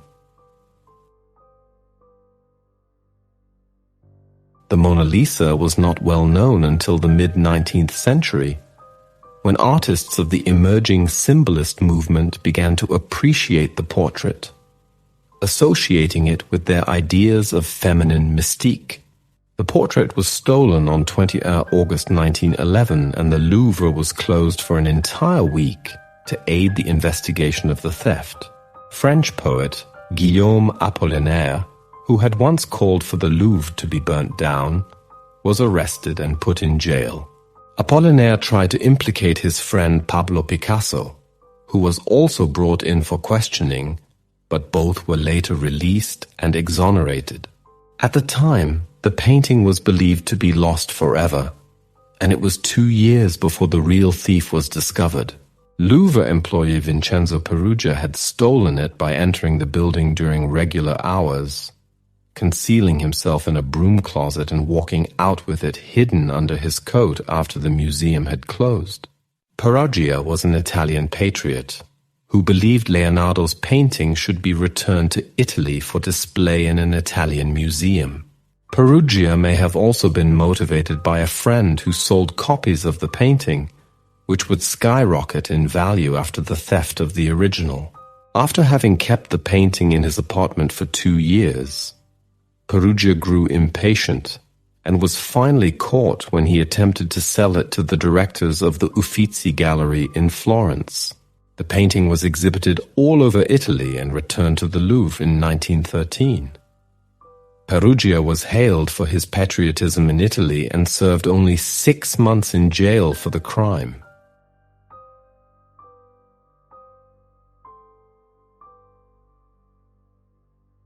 In 1956, the lower part of the painting was severely damaged when a vandal doused the painting with acid.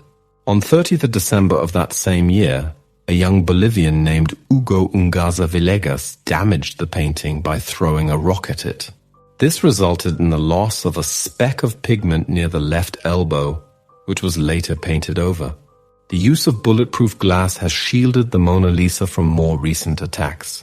In April 1974, a handicapped woman, upset by the museum's policy for the disabled, sprayed red paint at the painting while it was on display at the Tokyo National Museum.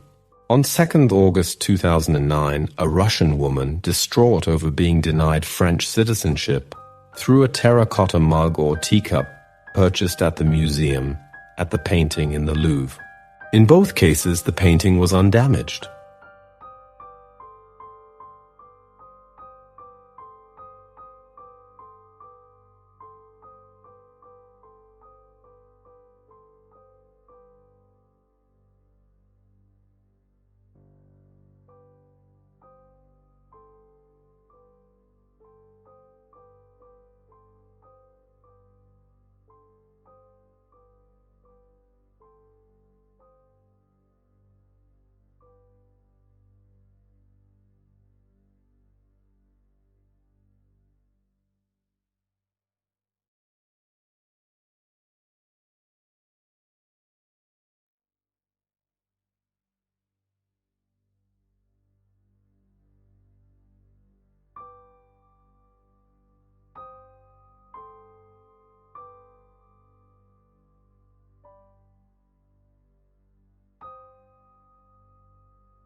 Leonardo's second Milan period is best known for his scientific activities. He collaborated with the renowned anatomist Marcantonio della Torre, which led to Leonardo's precise drawings of the human body and his excursions in comparative anatomy, differences between species, and the related field of physiology. Meanwhile, his manuscripts of this time included mathematic, mechanical, geological, optical, and botanical studies. He created plans for his famous flying machine and also devised military weapons such as an early example of the machine gun and a large crossbow. Gombrich suggested that there were two reasons that Leonardo never published his writings, and that very few can even have known of their existence. The first was because he was left-handed and had taken to writing from right to left, so that his notes can only be read in a mirror. The second relates to the possibility that Leonardo was afraid of divulging his discoveries, such as his observation the sun does not move, for fear that his opinions would be found heretical.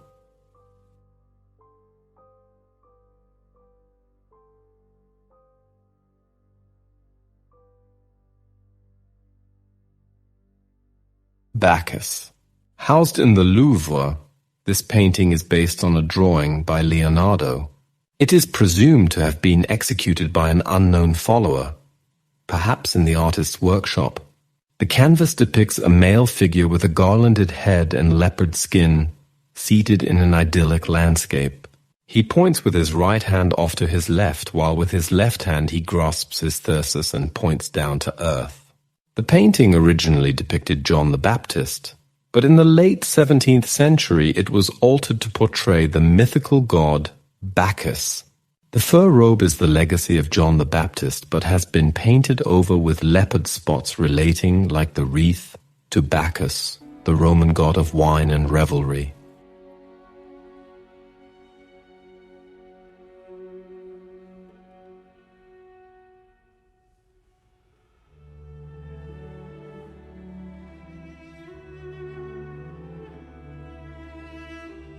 Madonna and Child with Saint Joseph. This tempera on panel work, now housed in the Galleria Borghese in Rome, was previously attributed to Fra Bartolomeo. However, after recent cleaning, the Borghese Gallery sought attribution as a work of Leonardo's youth, based on the discovery of a fingerprint similar to one that appears in The Lady with the Ermina. The true identity of the artist is still unresolved. The painting Madonna and Child with Saint Joseph depicts a scene in which Mary and Saint Joseph are kneeling either side of Christ as a baby, who lies between them on a pillow. Although the symbolism of kneeling in the presence of the Christ child is typical of many of these images, There is a real sense of tenderness in this scene, conveyed in the expressions on the faces of Mary and Joseph, as well as the gentle grace in the posture of each and the softness in the folds and lines of their garments. This is a very intimate scene. Although the figures are outside, there is no one else around. It is as though we have been allowed to see this private moment between the three of them, almost as if we are intruding on their privacy. Mary leans towards her son, her hands clasped in prayer, while Joseph looks down upon the child with a fatherly gaze as if contemplating all that this child might become. It is interesting that the infant is depicted reaching out to Mary. Certainly it would be natural for the baby to reach out to the mother, but there is also an argument that the Son of God is reaching out to Mary, who is his true mother, as opposed to reaching towards Joseph, his corporeal father figure. The composition of the painting shows the classical triangular arrangement of the protagonists, which serves a number of purposes. In paintings of Christ as an adult, the figure of Christ will usually be at the top of the triangle with the other figures looking or reaching up, as the physical elevation also represents Christ's spiritual elevation above others. However, in Madonna and Child with Saint Joseph, Christ is actually at the bottom of the formation. This makes sense because the infant is obviously small, and unless the other figures were holding him aloft, it would be an unusual composition for the infant to be above the others. Yet this is an extremely clever painting, in that the positions of the two adult figures draw your eye to the child lying on the ground, still making Christ the focal point of the piece. The heads of Mary and Joseph lean towards each other, and we follow their gaze down so that we are all looking at the child. The triangular arrangement is often used to draw the eye to a specific element in the picture, and sometimes to even lead the eye in a certain pattern. The background in the scene is not intrusive, so we have the content of the foreground all to ourselves. The eye is drawn up the bodies of the leaning figures and down to the ground between them. It is not only the composition that creates this effect, but also the artist's use of color. Notice how the intense black shadow of Mary's sleeve almost acts like an arrow pointing our focus downwards, as does the angle of St. Joseph's staff and dark shadows of his robes. Spotlighting is another common technique, working to perfect effect in this painting, illuminating the infant and carrying the main lighting down through the center of the scene. By balancing this light and color in the middle ground and distance, the artist has given a more natural feel to this tender painting.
It was also during the second Milan period that Leonardo and Francesco Melzi, his favorite pupil, became close companions and remained so until Leonardo's death.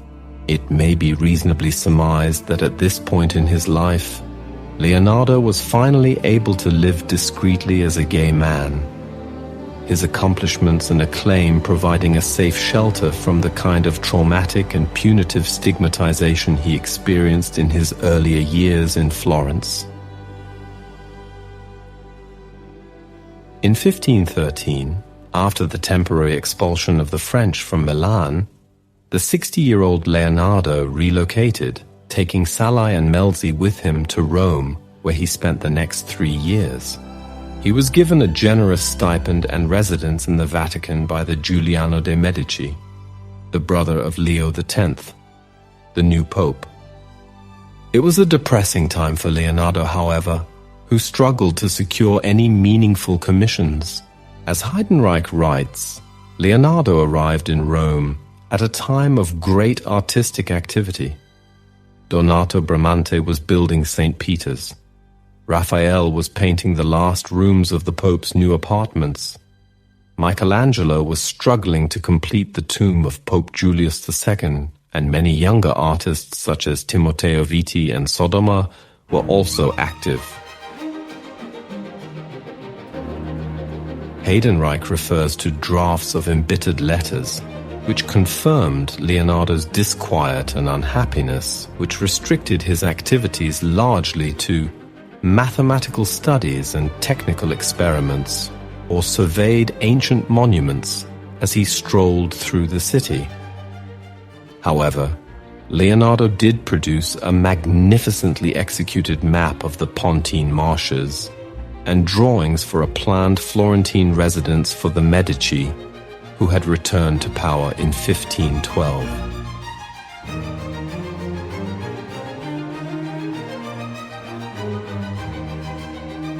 Portrait of a Man in Red Chalk, self-portrait of Leonardo da Vinci. This drawing is widely accepted as a self-portrait of Leonardo, which he drew at approximately the age of 60. The portrait is drawn in red chalk on paper, depicting the head of an elderly man in three-quarter view, turned towards the viewer's right. The subject is distinguished by his long hair and long waving beard, which flow over the shoulders and breast. The length of the hair and beard is uncommon in Renaissance portraits and suggests, as they still do now, a person of sagacity. The face has a somewhat aquiline nose and is marked by deep lines on the brow and pouches below the eyes. It appears as if the man has lost his upper front teeth, causing deepening of the grooves from the nostrils. The drawing has been produced in fine lines, shadowed by hatching and executed with the left hand, as was Leonardo's habit. The paper has brownish fox marks caused by the accumulation of iron salts due to the buildup of moisture over time.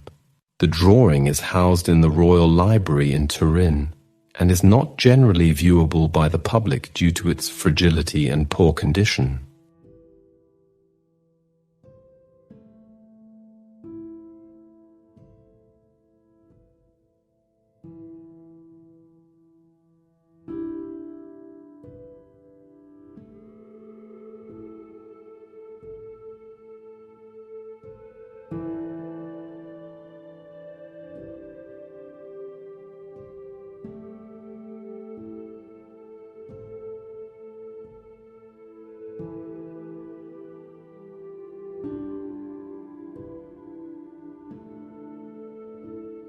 While in Rome, he also made the acquaintance of King François I of France, who offered Leonardo the permanent position of first painter, architect, and engineer to the king at the French royal court.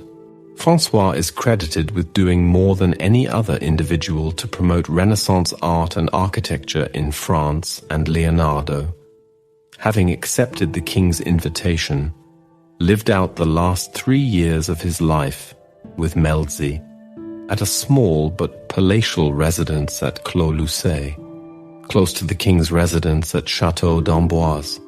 Leonardo brought with him a large cache of paintings and drawings, most of which stayed in France after his death, and which are now housed in Le Louvre as part of the world's largest single collection of Leonardo's art.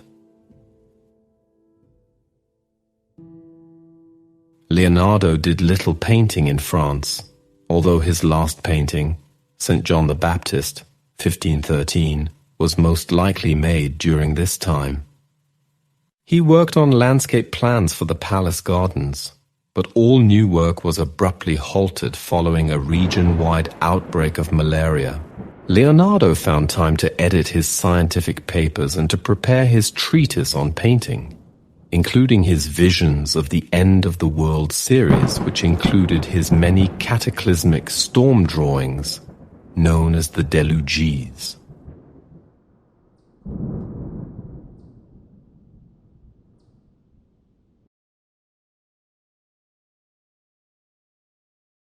St. John the Baptist, completed in 1516 when High Renaissance art was shifting into Mannerism.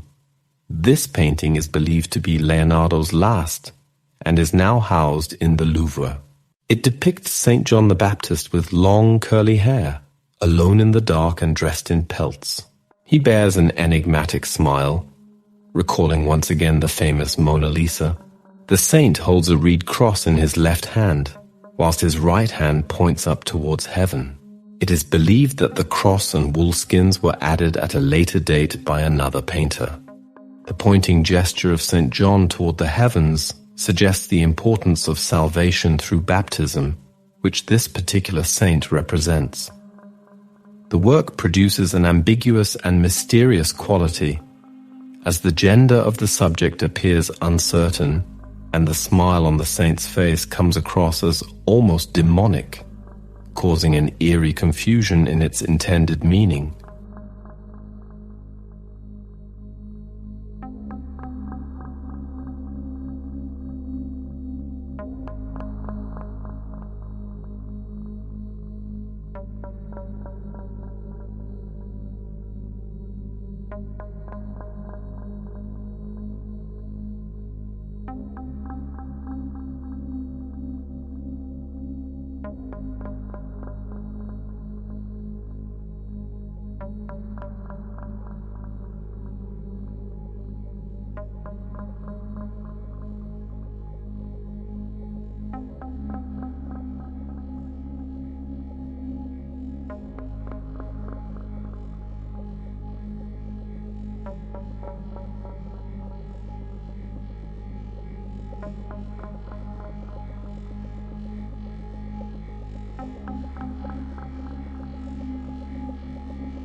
During these years, Leonardo and King Francois formed a close friendship. Vasari wrote that the king was accustomed frequently and affectionately to visit him, and although he died shortly before construction began in earnest, it is likely that Leonardo designed the now famous double helix staircase. Two concentric spirals wind separately around a central column, allowing guests to pass without meeting while still being able to see one another through windows placed in a central column. Of the Château de Chambord, a lavish Renaissance chateau, commissioned by Francois, and which took 28 years to complete. Leonardo died on May 2, 1519 at Clos-Lucé, naming Melzi as principal beneficiary of his estate. It is down to Melzi's efforts that Leonardo's notebooks and drawings were saved. After Leonardo's death, Melzi returned to Milan, where he was visited by Vasari. Referring to Melzi as his much-beloved pupil, Vasari wrote that he holds them, the notebooks, dear, and keeps such papers together as if they were relics. Leonardo's vineyards, 16 rows, in Milan, a gift to Leonardo from Sforza in 1482, confiscated during the French invasion but returned to Leonardo's ownership at a later unknown date, were divided between Salai and a former servant. The vineyards remain an ongoing concern and a Leonardo museum to this day. The reverence with which Leonardo was regarded is epitomized by the apocryphal story of Francois I's attendance at his death. Vasari described Leonardo as having breathed his last in the arms of the king. Their legendary friendship inspired the 1818 painting by Ingres. Francois I receives the last breaths of Leonardo da Vinci, in which Leonardo is shown as dying in the arms of the king. Leonardo was originally interred in the chapel of Saint-Florentin at the Château d'Amboise in the Loire Valley, but the building was destroyed during the French Revolution. Although it is believed that he was reburied in the smaller chapel of Saint-Hubert, Amboise, the exact location remains unconfirmed. Leonardo's list of achievements is extensive. As a defining figure of the High Renaissance, he helped usher in a new dawning in Western art and civilization. Amongst his most influential techniques were his pioneering use of vanishing points, the soft clouding effect in his signature sfumato method, his profound understanding of the dynamics between light and dark in chiaroscuro, and the enigmatic facial expressions of his figures that created a mesmerizing and realistic quality. One can add to his paintings, his inventions, his precise anatomical and topographical drawings, as well as hydraulic and mechanical designs and his architectural achievements. It is hard to encapsulate the achievements of an artist who, in the words of art historian Martin Kemp, had got such a grip on people's imagination, whether they're engineers, medics, fans of art, or whatever. Nevertheless, Kemp gives us a good insight into Leonardo's genius through his account of the spine-tingling privilege of studying the Mona Lisa on an easel, the painting having been temporarily released from its bulletproof glass casing. Kemp had been worried that the painting might have lost something of its uniqueness because of its excessive fame and overexposure. He need not have worried. There is a sense of something happening between the picture and yourself, he said, and while acknowledging that his assessment sounds entirely pretentious, it does happen. Kemp argued indeed that when in the presence of the original work, the picture becomes a kind of living thing, and that any attempt to offer an analysis of Mona Lisa's aura was, in the end, a somewhat futile exercise.